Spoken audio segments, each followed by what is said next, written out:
যে আমরা এগুলো জানি ইলম ফাআলাম আন্নাহু লা ইলাহা ইল্লাল্লাহ, আল্লাহ ছাড়া কোনো উপাস্য নেই, আল্লাহ ছাড়া কোনো রব নেই, আল্লাহ ছাড়া আমাদের কোনো সমাধানদাতা নেই। এটা বুঝতে পারা, এটা হলো জগতের সবচেয়ে বড় জ্ঞান, সবচেয়ে বড় ইলম। এটাও আল্লাহর দেওয়া কি সবচেয়ে বড় নেয়ামত। আল্লাহ কাউকে 20 টাকা দেননি, সীমাহীন পাওয়ার দেননি, প্রভাব প্রতিবর্তী দেননি, কিন্তু এই ইমানি সমাজ, এই ইমানি বিশ্বাস দান করেছেন। আল্লাহর সে পরিচয় পেয়েছে, আল্লাহর উপরে বিশ্বাস স্থাপন করতে পেরেছে। আল্লাহ রব্বুল আলামিন তার উপর সবচেয়ে বড় করুণাটাই করেছেন যে তাকে ইমানের দৌলত দিয়েছে। আমরা কোনো চেষ্টা ছাড়াই ইমানের দৌলত পেয়ে গেছি। যারা কষ্ট করে ইমানের দৌলত পেয়েছে তাদের কাছে দুনিয়ার সমস্ত নেয়ামত একদিকে লাগে, আর ইমানের যে নেয়ামত এটার কদর তাদের কাছে সবচেয়ে বেশি। আল্লাহ রাব্বুল আলামিন কোরআনে মাজিদের মধ্যে যেখানে কোনো ফরজ ইবাদতের কথা উল্লেখ করেছেন, তারপরে আল্লাহ রাব্বুল আলামিন এটার উদ্দেশ্য বর্ণনা করে বলছেন যে এর উদ্দেশ্য হলো তোমরা যাতে আল্লাহ শুকরিয়া আদায় করতে পারো। আল্লাহ রাব্বুল আলামিন কোরআনে মাজিদের মধ্যে যখন রোজার হুকুমের কথা বর্ণনা করছেন, ইয়া আইয়ুহাল্লাযীনা আমানু কুতিবা আলাইকুমুস সিয়াম, তোমাদের রোজা ফরজ করা হলো। এরপর রমজান মাসের কথা উল্লেখ করলেন, আহকাম বিধিবিধানের কথা উল্লেখ করছেন, কাজা কিভাবে রাখতে হবে তা উল্লেখ করছেন। সর্বশেষ বলছেন ঈদের দিন ওয়ালিতুকমিলুল ইদ্দা, রোজা 30 দিন পুরা করবে, ওয়ালিতুকাব্বিরুল্লাহ আলা মা হাদাকুম, এবং ঈদের দিন তোমরা তাকবীর দিবে আল্লাহর। ঈদের দিন আমরা বলি না রোজার ঈদের দিন আল্লাহু আকবার আল্লাহু আকবার, কি জন্য? আলা মা হাদাকুম, যে আল্লাহ তোমাদেরকে রোজার মতো একটা পুতু পবিত্র বিধান দিয়েছেন যার মাধ্যমে তোমাদের গুনাহ মাফ হয় এবং তোমরা আল্লাহর সন্তুষ্টি অর্জন করতে পারো, তোমরা জান্নাতের উপযোগী হতে পারো। এজন্য তোমরা আল্লাহর তাকবীর দাও, আল্লাহর বড়ত্ব ঘোষণা করো, লাআল্লাকুম ওয়া লাআল্লাকুম তাশকুরুন, এবং যাতে তোমরা শুকরিয়া আদায় করতে পারো। তাহলে কাউকে যদি আল্লাহ পাক রোজার মতো হুকুম পালন করার তৌফিক দিয়েছেন, তার কার শুকরিয়া আদায় করা দরকার। আরে আল্লাহ এই বিধানটা করছে বলেই তো, খেয়াল করেন, আমি খাইলাম না, আমার খানা বাঁচলো, আল্লাহর কি উপকার হয়েছে বাহ্যিকভাবে? আল্লাহ রাব্বুল আলামিন বলছে যে কিছুক্ষণ সময় বিরত থাকো, যদি সত্যিকার অর্থে ঈমান ইখলাস সহকারে থাকো, আমি তোমার অতীতের গুনাহ মাফ করে দেব। আমরা আল্লাহর হুকুম মানছি, এই জন্য আল্লাহ পাকের শুকরিয়া আমাদেরকে আদায় করা দরকার। জিহাদের ব্যাপারেও আল্লাহ পাক এভাবে বলেছেন। এমনিভাবে আল্লাহ রাব্বুল আলামিন যখন সমস্ত নবীদেরকে যে কোনো নেয়ামতের কথা উল্লেখ করছেন, নবীরাও আল্লাহ রাব্বুল আলামিনের শুকরিয়া আদায় করছেন। কুরবানির কথায় আসেন, আল্লাহ রাব্বুল আলামিন কুরবানির বিধান উল্লেখ করেছেন, ওয়াল বুদনা জাআলনাহা লাকুম মিন শাআইরিল্লাহ লাকুম ফিহা খায়র, যে কুরবানির জানোয়ারের মধ্যে তোমাদেরই কল্যাণ। এরপরে আল্লাহ বললেন লা ইয়ানালাল্লাহু লুহুমুহা, যা আল্লাহ রাব্বুল আলামিন এর কাছে কোরবানির গোশতও পৌঁছে না, রক্তও পৌঁছে না, কিন্তু পৌঁছে তোমাদের অন্তরের বিষয়। এর আগে আল্লাহ উল্লেখ করছেন ফাতইমুল কানিআ ওয়াল মু'তার,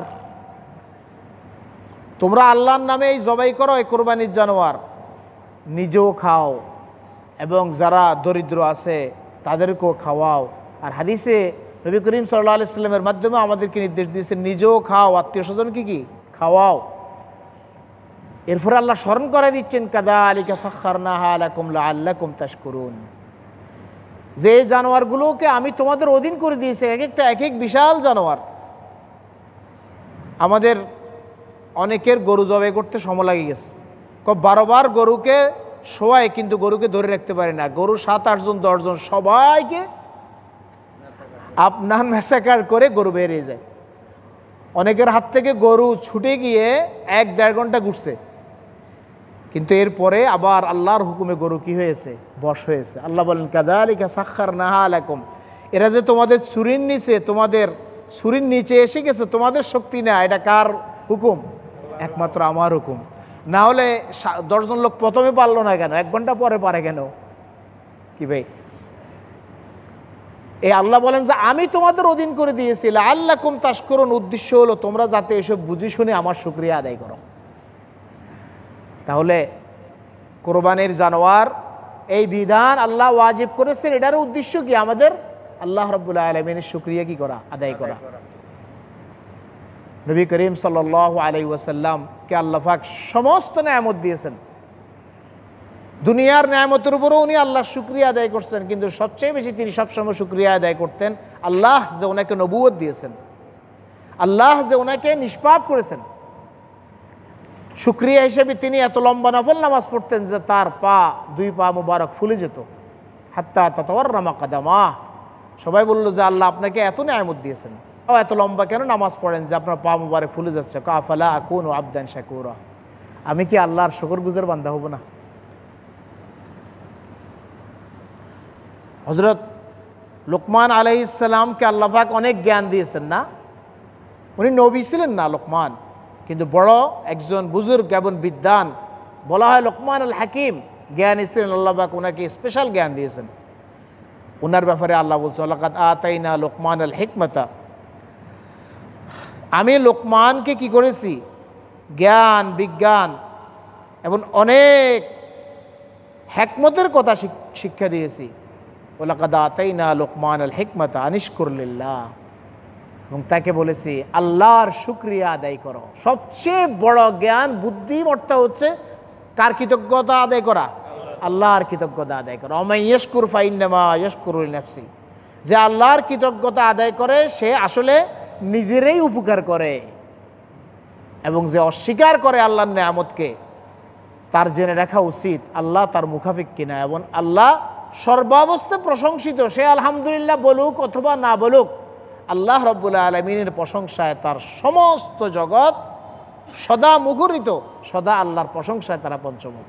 সমস্ত নবীদের মানহাজ, চিরাচরিত নিয়ম ছিল যে তারা আল্লাহ রাব্বুল আলামিনের শুকরিয়া আদায় করতেন। হযরত সুলাইমান আলাইহিস সালাম বলছেন রব্বি আউজি'নি আন আশকুরা নি'মাতাকাল্লাতী আন'আমতা আলাইয়া ওয়া আলা ওয়ালিদাই, হে আল্লাহ আপনি আমাকে অনেক কিছু দিয়েছেন, গোটা দুনিয়ার রাজত্ব দিয়েছেন, আপনার কাছে আপনার নেয়ামতের শুকরিয়া আদায় করার তৌফিক চাই। শুকরিয়া আদায় করা সকলের পক্ষে কি হয় না, সম্ভব। শুকরিয়া আদায় করা, দেখেন অনেক সময় আমরা কোনো দাওয়াতে গেছি, গল্প করতে করতে আমাদের খানা শুরু হয়, মাশাআল্লাহ খুব সুন্দর, ভাই এত আয়োজনের কি দরকার ছিল? আরে আল্লাহ আপনি তো গোটা ঘরটাকে মনে হয় যেন রেস্টুরেন্ট বানিয়ে ফেলছেন, বলি না আমরা? অনেক সময় অনেকে সামনে প্রশংসা করে পিছনে আসি কিন্তু একটু দোষ ধরে। তো দেখা গেছে এগুলো গল্প করতে করতে খাওয়ার শুরু দিয়ে আর বিসমিল্লাহ কি করা হয় নাই, পড়া হয় নাই। খাওয়া খাইছে দুনিয়ার, ইরান তুরান, রাজনীতির সমস্ত গল্প হয়েছে। ওইভাবে হঠাৎ করে বলেছে যে একটু হাত ধুয়ে ফেলান, উঠে চলে গেছে হাত ধোয়ার জন্য। আলহামদুলিল্লাহ কবে পড়া হয়েছে এটার কোনো কি নাই, খোঁজ নাই। শুকরিয়া কি করা হয়নি, আদায় ভুলে গেছে।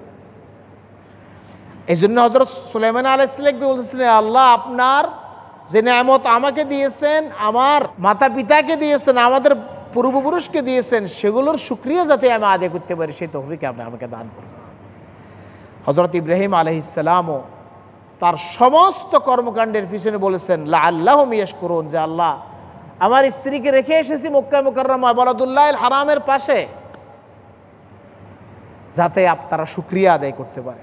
শুকরিয়া আদায় করবে কার? আল্লাহ। আমরা ওরে বলতাম ওনার হুকুমে নিজের অসহায় স্ত্রী এবং দুধের শিশুকে রাখিয়ে আসলাম কোথায়? ওনার ঘর আবাদের জন্য রাখিয়ে আসলাম ওনার কথা মতে। আল্লাহ বলেন যে তোমাকে যে আমি এই কাজের জন্য নির্বাচন করেছি এই জন্য তোমার আল্লাহ শুকরিয়া আদায় করা উচিত। কথাটা বুঝে আসছে ভাই? আল্লাহ যে আমাদেরকে মসজিদে আনছেন, মসজিদে নামাজ পড়ে আসতে দেন, এই যে দিনের কথা শোনার জন্য বসার তৌফিক দিচ্ছেন, এটা শুকরিয়া কার? আল্লাহর। আল্লাহ আমার মতো হাজার হাজার এলাকায় আছে, সবাই যদি মসজিদে নামাজ পড়তে আসে নিয়মিত, তাহলে এরকম আর কয়েকটা মসজিদ দরকার হয়, ঠিক না ভাই? আল্লাহ যে আমাকে আপনাকে আনতেছে, মেহেরবানি কার? আল্লাহর। এই জন্য এই মাসগুলোতে যে আমরা ইবাদত করতে পেরেছি যার যার সাধ্য মোতাবেক, এটা মেহেরবানি কার? শুকরিয়া কার আদায় করতে হবে? আল্লাহর জন্য। আল্লাহর শুকরিয়া কি করতে হবে? আদায় করতে হবে। সমস্ত নবী রাসূলদের কি এটাই নিয়ম এবং এটাই পুতু পবিত্র অভ্যাস। আল্লাহ বলেন যদি শুকর আদায় করো আমি তোমাকে আরো বাড়াই দিব। শুধু দুনিয়ার ধন সম্পদ নয়, দুনিয়ার ধন সম্পদও মানুষ যখন আল্লাহর শুকরিয়া আদায় করবে, হালাল পথে আদায়কৃত সম্পদে যদি আল্লাহর শুকরিয়া আদায় করে, আল্লাহ রাব্বুল আলামিন সেটা কি করেন? বাড়াই দেন। যাকে আল্লাহ পাক যে নেয়ামত দিয়েছেন সে নেয়ামতকে আল্লাহর পথে ব্যয় করলে এবং আল্লাহর হুকুমের বিপরীত ব্যয় না করলে এটাই হবে কি সবচেয়ে বড় শুকরিয়া। ভাইরা আমার, ঠিক তেমনিভাবে আল্লাহ রাব্বুল আলামিন যখন কাউকে ইবাদত করার তৌফিক দিয়েছেন, তিনি এটার জন্য অহংকার করবেন না, তিনি আরও শিখতে চাইবেন, তিনি আরও কি করবেন, ইবাদত করবেন এবং আল্লাহ রাব্বুল আলামিনের কাছে আলাদা সেজদায় শুকর দিয়া দোয়া করবেন যে আল্লাহ আপনার শুকরিয়া, আপনি আমাকে আজকে জুমার নামাজ জামাতের সহিত পড়ার তৌফিক দিয়েছেন, ফজরের নামাজ জামাতের সহিত পড়ার তৌফিক দিয়েছেন। হে আল্লাহ, আপনারই কৃতজ্ঞতা, আপনি আমাকে আসরের নামাজে এনেছেন, বয়ানে বসার তৌফিক দিয়েছেন। এবং হে আল্লাহ, আপনারই কৃতজ্ঞতা যে আমি আপনার দ্বীনের কথা শুনতে পাচ্ছি, আমি দ্বীনের কথা বলতে পারতেছি, আপনার কাজের জন্য আমাদেরকে কবুল করছেন। এই জন্য বেশি বেশি আল্লাহর শুকরিয়া আদায় করা। আমিও বলছি, এখন আপনারা বলুন আলহামদুলিল্লাহ। শুকরিয়া আদায় করতে পারা এটাও আমাদের কিনা যোগ্যতা না, এটাও আমাদের কিনা কাবিলিয়ত না। চাইলে যে কেউ কি করতে পারে না, শুকরিয়া আদায় করতে পারেন। এই জন্য আল্লাহ রসুল সাল্লাল্লাহু আলাইহি ওয়াসাল্লাম দোয়া শিখিয়েছেন এবং তিনি নিজেও প্রত্যেক নামাজের পরে বলতেন, আল্লাহুম্মা আইন্নি আলা যিকরিকা ওয়া শুকরিকা ওয়া হুসনি ইবাদাতিক। হে আল্লাহ, আপনি আমাকে সাহায্য করুন যাতে আপনার জিকির আদায় করতে পারি। হে আল্লাহ, আপনি আমাকে সাহায্য করুন যাতে আপনার শুকর আদায় করতে পারি। হে আল্লাহ, আপনি আমাকে সাহায্য করুন যাতে সুন্দরভাবে আপনার ইবাদত করতে পারি। নামাজ আল্লাহর জিকির, ঠিক না? নামাজ আল্লাহর শুকর, নামাজ সবচেয়ে উত্তম ইবাদত। কিন্তু বান্দা, আল্লাহ নবী শিখিয়েছেন, বান্দা নামাজের পরে আল্লাহর কাছে এই দোয়া করো যে আল্লাহ আপনার জিকির যাতে আদায় করতে পারে সে তৌফিক দেন। আল্লাহ সহযোগিতা করেন যাতে শুকর আদায় করতে পারি। আল্লাহ সহযোগিতা করুন যাতে সুন্দরভাবে ইবাদত করতে পারি। আর বান্দা স্বীকার করতেছে, আল্লাহ আমি তো নামাজে দাঁড়িয়েছি, নামাজ পড়েছি, কিন্তু এটা ওইভাবে হয়নি যেভাবে আপনার শান ও শায়ান মোতাবেক হওয়া দরকার ছিল। এটা জিকির, কিন্তু ওইভাবে হয়নি যেভাবে আপনার মর্যাদার উপযুক্ত ছিল। শুকর, কিন্তু ওইভাবে আদায় করতে পারেনি যার দ্বারা আপনার হক আদায় হয়। এটা একটি মহান ইবাদত। হে আল্লাহ, আমি তো দাঁড়িয়েছি, এটাও তোমার মেহেরবানি, কিন্তু আমি ওইভাবে কি করতে পারি নাই, আদায় করতে পারিনি যে ধরনের, যেভাবে আদায় করা কি ছিল, দরকার ছিল। এই জন্য আল্লাহর কাছে শুকরের জন্য তৌফিক চাওয়া, এটা কে শিখিয়েছেন? মুহাম্মদুর রাসূলুল্লাহ সাল্লাল্লাহু আলাইহি ওয়াসাল্লাম। আমরা যদি এগুলাতে শুকরিয়া আদায় করি, আল্লাহ আমাদেরকে আরও বেশি বেশি নেক আমলের কি দিবেন, তৌফিক দিবেন। ওয়া আখিরু দাওয়ানা আনিল হামদুলিল্লাহি রাব্বিল আলামিন।